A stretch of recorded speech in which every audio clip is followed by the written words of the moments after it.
Hey everybody, it's Brooke with The Buttered Home. I am coming to you live tonight from a local grocery store, and tonight we are going to talk about tips for cooking for 1 or 2 people.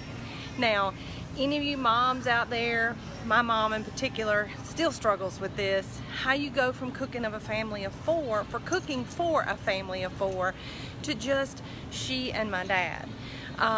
No matter what your situation is, if you go from having to cook for multiple people to just 1 or 2, that transition can be difficult. So tonight, I'm here in the grocery store with a few items in my basket to kind of help you and show you how to do that a little better or prep for it. So first of all, I want to tell everybody that we are so close to 1,500 likes too. So I think I checked before I left work and we were at 1,441, so we've got like 59 more to go. Just as soon as y'all will share the page, get some more people on board, we'll give that cutting mat away as well as the bench scraper. So I'm gonna turn my camera around. All right. And what I have in my basket is just a few items to help you if you are cooking for 1 or 2 people. Now, I know it looks like a lot and you're thinking, how in the world is this gonna feed just 1 person? That looks like an awful lot of waste, but it's not. First and most important thing that you can get are freezer bags. And now, Big D wanted me to mention, without mentioning the name brand, that it's real important that you get a name brand freezer bag. That is a tried and true test from the Buttered Home. The name brand ones do a little bit better, hold up a little bit better, and we have that happen firsthand. So the first thing I want to cover is a lot of people really like soup. And soup is great, except, you know, you feel like you're wasting soup if you are just 1 person.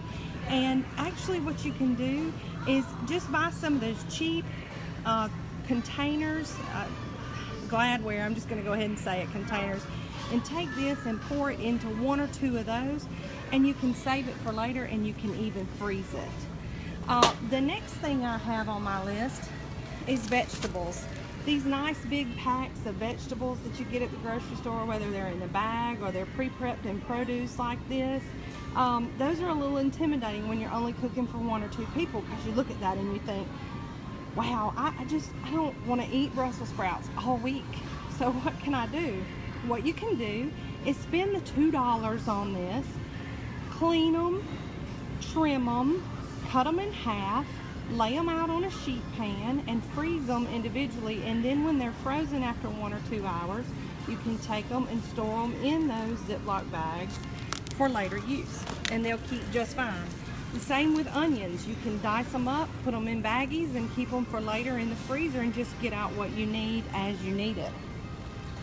So you don't have to skimp on fresh vegetables. The next thing I have are tortillas. Tortillas, they usually come in a pack of 10 or more, and a lot of people think, well, those will ruin before I can use them. They really won't. We keep ours in the refrigerator in the snack drawer, and these are so versatile. You can make individual pizzas with them. You can top with whatever protein cooked of your choice, whether it be steak strips and vegetables one night, or you can do rice and grilled chicken the next night. And I'm going to show you how to do that as well too, for cooking for 1 or 2 people. But there's just no end to what you can do with these. You can make roll-up sandwiches with them. Like I said before, you can do the pizzas. You can actually make a wrap with them with chicken salad or baked proteins, baked vegetables. There's just so many things you can do with these, and they keep really well in the refrigerator. Now, possibly the best pre-packaged single-serve food that there is the egg. Oh, you can fry them, you can scramble them, you can make an omelet. There's just so much you can do with them. You can poach them. I saw a really nice tutorial today on how to poach eggs in your muffin tin in the oven. It's so easy.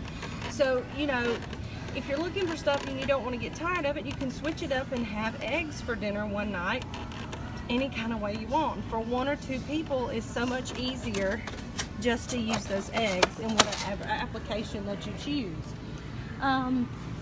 Chicken. Now, there you have 1 or 2 options. You can buy chicken already frozen in the bag and just get out and cook what you need, or you can save a little money because those bags can tend to be kind of expensive. And just like with any other protein, chicken, pork chops, strip steak, hamburger meat, chicken thighs, anything you can think of, you can pre-portion and package yourself frozen for individual servings. What I like to do with hamburgers is pat out hamburger patties and just season them with salt and pepper, freeze them on a sheet pan for about an hour or 2, then transfer them to that handy dandy name brand freezer bag and put them up for later and get out just what I need.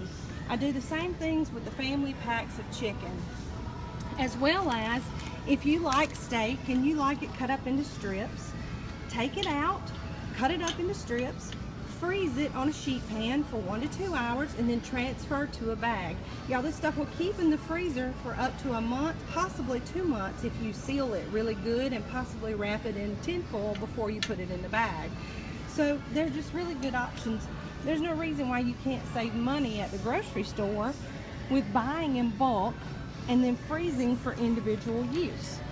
Now, another thing is bread. I love these big loaves of bread from the bakery at the grocery store. They're wonderful to have. You can do so much with them. But if you're just 1 or 2 people, you think, we're not going to eat a whole loaf of bread before it goes bad. Easy. Whether it's this or it's pre-packaged sliced bread, you can freeze it too. Take out half of it, put it in that Ziploc bag, and freeze it, and you can use it again within a month. The other thing you can do, if you've just about eaten all of your bread and you see that it's about to go bad, chop it up, toss it with some nice olive oil, some Italian seasoning, salt and pepper, put it on a sheet pan and bake it at 350 for about 5 minutes, and you've got croutons. And guess what? You can put those in a bag and keep those as well. Waste not, want not. So anyway, that just about covers it. That looks like just about a normal grocery basket, doesn't it? But you can do that with 1 or 2 people too. And you can make virtually any recipe if your freezer is stocked. And that's what we're covering here, is how to put up frozen, pre-frozen things from fresh so that you can have them for individual use later. I hope you all enjoyed this tonight, and people are starting to walk by. So if you have any questions, or if you want some more information about the things that I've talked about tonight, shoot me a message or comment on this video, and I'll be glad to get back with you. We'll get back with you just like the website says, faster than fried chicken gets eaten on a Sunday come a meeting. So y'all have a great day, and we love you here from the Buttered Home, and we'll talk to you later. Bye.